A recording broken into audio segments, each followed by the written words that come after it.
Eleazar, paano mo malalaman kung sinong dapat piliin?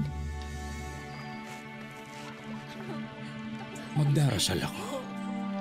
Yahweh, Diyos ng Panginoon kong si Abraham, maging matagumpay nawa ang aking lakad. Tatayo po ako rito sa tabi ng isang balon ng tubig at hihintayin ng pagdating ng mga babae buhat sa lungsod para umigib. At ito ang aking hihilingin. Makikiusap ako sa isa sa kanila na kung maaari painumin ako. Kapag sinabi niyang uminom ka at paiinumin ko rin ang iyong kamelyo, yun na sana ang babaeng inihanda ninyo para sa inyong aliping si Isaac. Sa gayon, malalaman ko na tinupad ninyo ang inyong pangako sa aking Panginoon.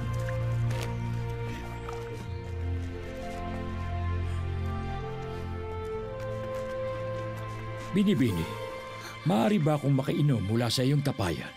Opo, Panginoon. Uminom kayo.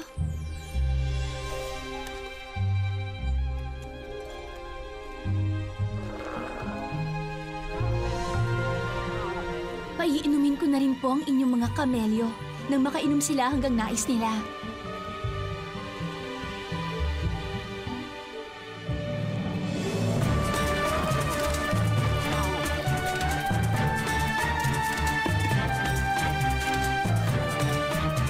Mukha po yatang sinagot na ng Diyos ang dasal niyo kanina, Eleazar. Yan ay kung mula siya sa tribo ni Abraham.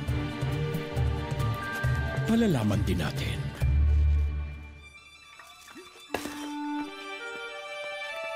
Salamat sa iyong kabutihan.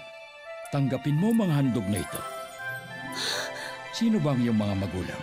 At pakiusap, maaari ba kami makituloy sa inyo ngayong gabi? Ako po ay anak ni Bituel, na siya namang anak ni Nahor at Milka. Alam niyo po, maluwag sa bahay namin at maraming pagkain para sa inyong mga hayop.